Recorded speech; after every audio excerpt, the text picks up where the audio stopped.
Welcome to Watercolor by Scarlett. So today I am going to be painting a little illustration of a boy. These are the colors that I have used. These are the colors I have used to create this watercolor chart. And from this chart, I then selected the colors that I want to use in this palette, the one over on the right. Now I'm going to go through the colors that are there, and if you refer back to the very first image, you can also see what the colors are. I will also put this on Patreon, so if anybody wants to sign up for Patreon or join me over there, I have a whole bunch of things that you'll be able to download. It will all be available to you. So starting on the top left, we have Indian Red, Pozuli Earth, Burnt Umber, and then Raw Umber. And then on the second line, we have Naples Yellow Reddish, which is a really pretty skin tone. It's a really good skin tone. Yellow Ochre, then Quinacridone Magenta, and the last one is Rose d'Or. I selected these colors because of how well they go together, and it took me a long time and an awful lot of trial and error to figure out that these are the colors that I want to do the light colored skins that I'm looking for. Now they're different. These little guys, these three sketches, these are my niece and nephews, and two of them have very light skin, and one has a slightly darker, slightly more olivey tone. Not so much, just a little bit. So I still needed a range, but these colors were selected for these portraits. Now, if you're looking for darker colors, I think adding less water will definitely work. And there were a few tones that I also put together that I can read to you now.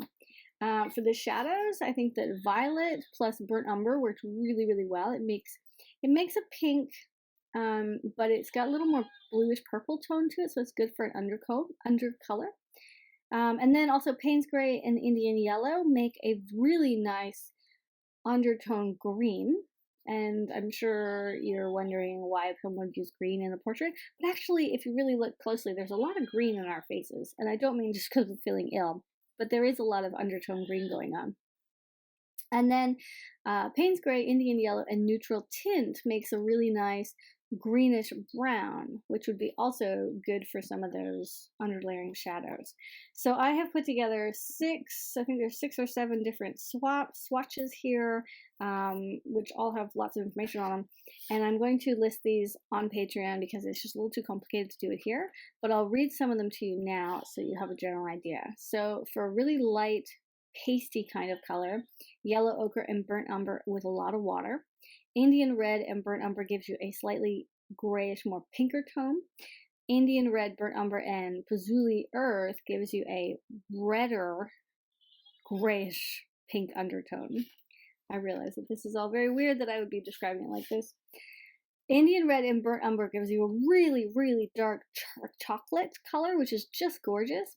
But the more water you add to it, the more you dilute it, the lighter it's going to go. So you can go from super dark all the way up to super light. And I'm pretty sure actually that the skin tone that I've used here is Indian red and burnt umber because it looks the most realistic.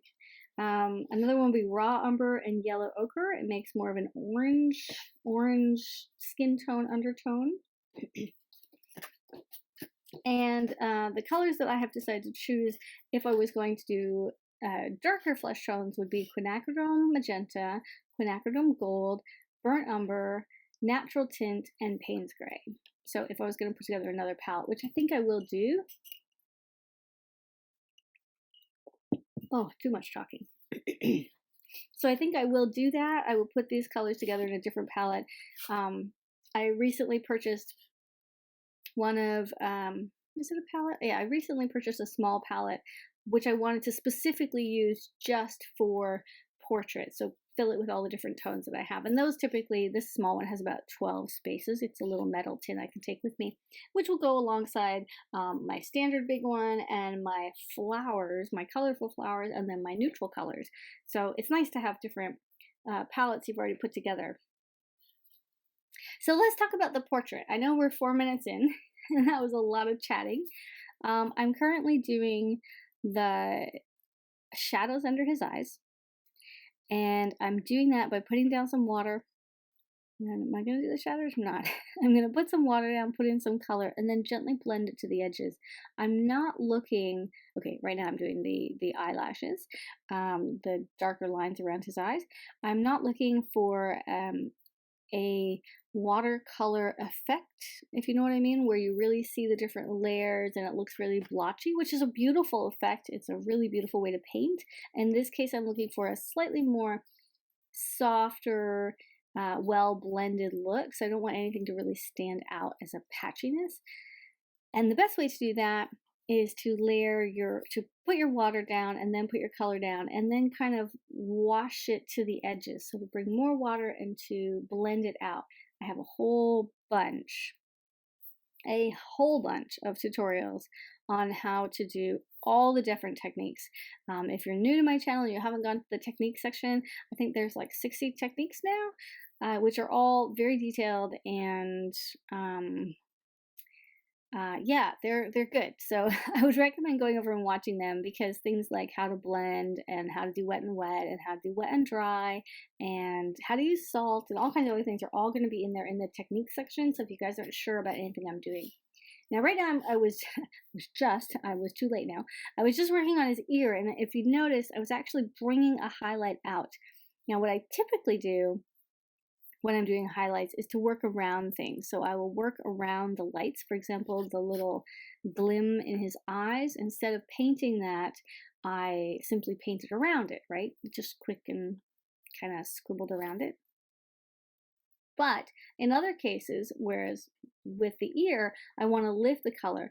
And again, there's a tutorial on how to lift and why you'd lift and different techniques to lift, because there's no real one way to do it. There's probably like 7 ways to do lifting. You can lift with a brush, you can lift with your finger, you could lift with a sponge or with some kind of paper towel. There's lots of different options. There are brushes specifically designed for lifting as well. You can, yeah, so my point is, like, definitely check out that tutorial if you're not sure. Now with the lips, we're going to start by outlining them, giving a really good solid outline, because I don't want that to bleed anywhere. And then I'm working in. Now, part of working into the center is that I know that somewhere in the middle of his lips, there's a shadow. What I am cautious about is not making this little guy look like he's got too much makeup on. His lips really are this color, and the what is the word for the eyelashes? The eyelashes really are that dark, but and for that matter, so are his eyebrows. So I have to either come back later, which I haven't done in this particular tutorial, but I might do it in a different one. Come back later and add more tones to the overall painting, in order to kind of balance that out, because you can see that there's a lot of focus on the eyes, on the lips, on the nose, but the overall face is looking pretty flat.